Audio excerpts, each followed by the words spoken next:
Every year, despite central heating, insulated homes, and advanced weather forecasting, thousands of people still die from cold exposure, not in remote wilderness, but in functioning societies with electricity, fuel, and emergency systems. That reality should reset how we think about survival. Because if cold can still kill in a modern world, what did it mean in a time before insulation, before power grids, before even reliable firewood? Now strip everything away. No heaters, no stockpiles, no backup systems. Just wind, forcing its way through crude walls, a body already weakened by hunger, and a winter that doesn't forgive mistakes. That was the reality across Europe during the Little Ice Age, when temperatures plunged so low that rivers froze solid for months, and entire communities lived on the edge of collapse, and yet they endured. Not because they had better shelters, not because they had more resources, but because they understood something we've largely forgotten. Fire is not just about what burns, but how it burns. When wood disappeared, when gathering it became illegal or impossible, medieval peasants turned to something most people today would never consider fuel. They burned bones. Not as a last act of desperation, but as a deliberate, repeatable, and highly effective survival strategy.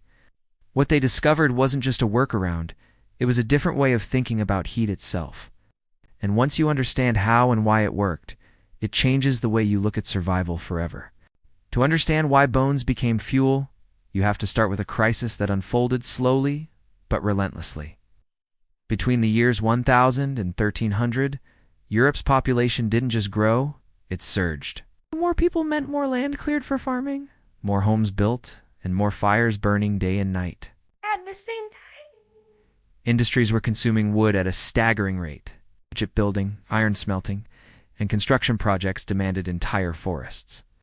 Producing iron alone required vast amounts of charcoal, and charcoal required cutting down trees, not collecting scraps, but clearing land completely.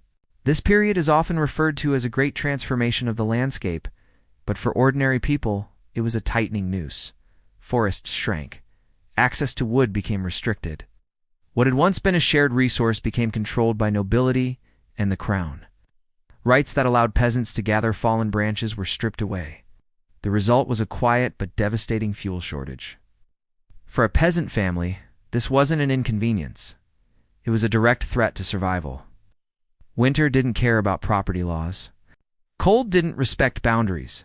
A crossing into restricted forests could mean severe punishment, so people adapted. They created what historians describe as an economy of makeshifts, where survival depended on using whatever was available. No matter how unconventional, every byproduct, every scrap, every overlooked material became a potential source of heat. And in that system, bones, once considered waste, became one of the most valuable resources of all. To modernize, a bone looks inert. Dry, rigid, lifeless. But chemically and structurally, it's anything but simple. A bone is made up of minerals, proteins, and fat. The mineral component gives it strength, allowing it to withstand high temperatures without collapsing into ash. The protein, primarily collagen, can char and sustain combustion at lower temperatures. But the real power lies in the fat, especially the marrow trapped inside. Fat is energy-dense. When it burns, it releases intense heat. In a bone, that fat is protected within a structure that allows it to melt, vaporize, and ignite gradually, rather than all at once. This creates a steady, controlled burn.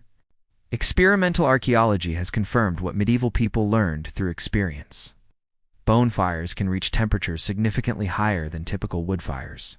More importantly, they don't fluctuate as wildly. Where wood burns quickly and unevenly, bones release heat slowly and consistently. That consistency matters. In extreme cold, it's not just about reaching high temperatures, it's about maintaining them. A fire that spikes and dies leaves you vulnerable.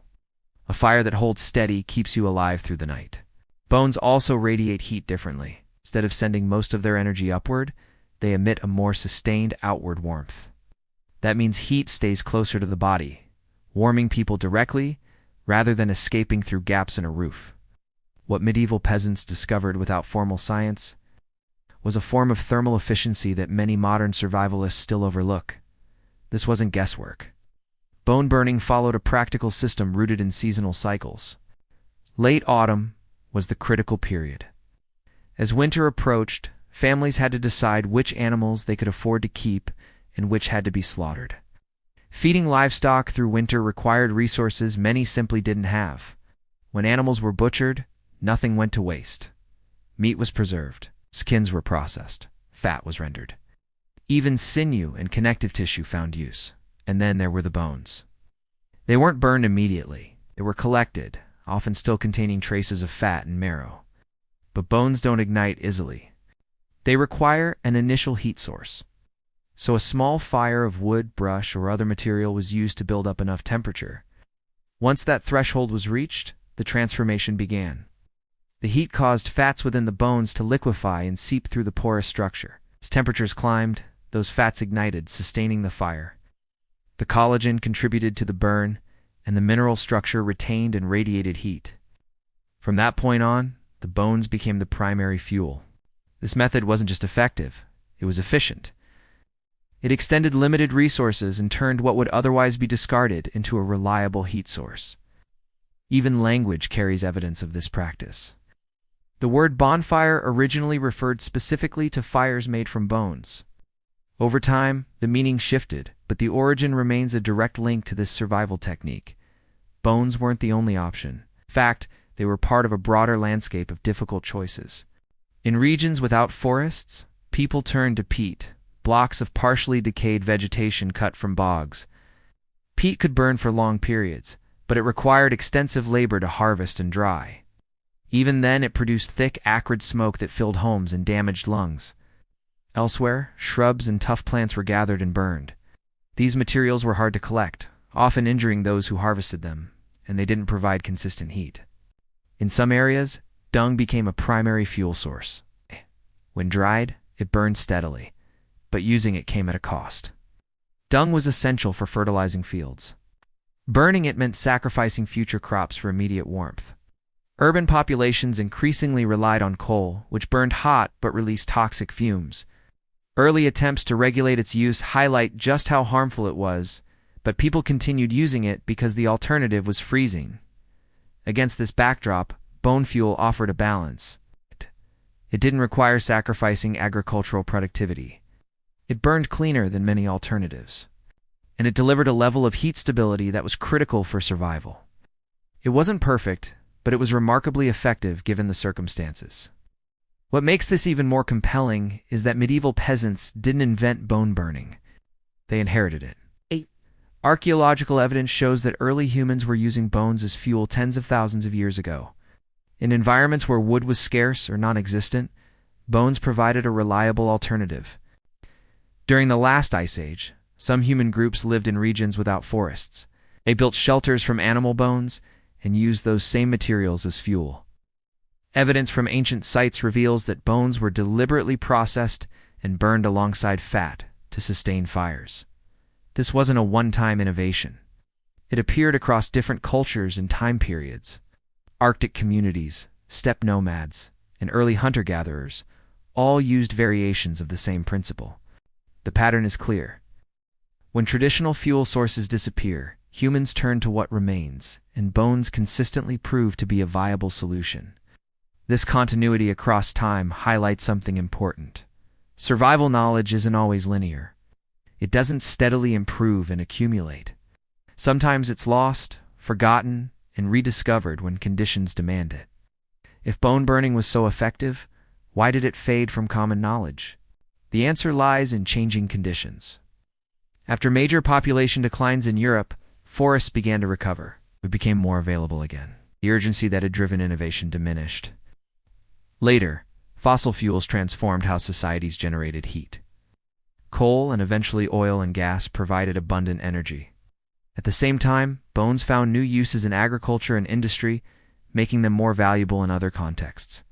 Over time, the practice of burning bones simply became unnecessary, but that shift came with a trade-off. Modern systems are efficient, but they are also dependent on complex infrastructure. Heating now relies on supply chains, electricity, and centralized systems. When those systems fail, most people have few alternatives. The medieval approach was different. It was decentralized, adaptable, and rooted in resourcefulness. People didn't rely on a single solution. They used whatever was available and understood how to make it work. That mindset is as relevant now as it was then. Because the underlying reality hasn't changed. Cold is still lethal. Resources can still run out. Survival still depends on the ability to adapt. The story of bonfires isn't just about the past. It's a reminder of how fragile modern comfort can be. Today, it's easy to overlook the value of materials we consider waste. It's easy to assume that systems will always function as expected. But history shows that those assumptions don't always hold. Medieval peasants didn't survive because they had better conditions. They survived because they understood how to use what they had completely and efficiently. They turned the remains of animals into a source of heat powerful enough to withstand extreme winters. They adapted when options disappeared. They found solutions in places others wouldn't think to look. That's the real lesson. Not that everyone should start burning bones, but that survival depends on knowledge, flexibility, and the willingness to rethink assumptions. So consider this. If the systems you rely on failed, if the power went out, if fuel became scarce, if winter closed in, what would you do? Would you have a fallback, or would you be starting from scratch? If this deep dive changed how you think about history and survival, make sure to subscribe and share it with someone who takes resilience seriously. Drop your thoughts below, especially if you've ever had to rely on unconventional methods to stay warm. Stay sharp, stay prepared, and I'll see you in the next one.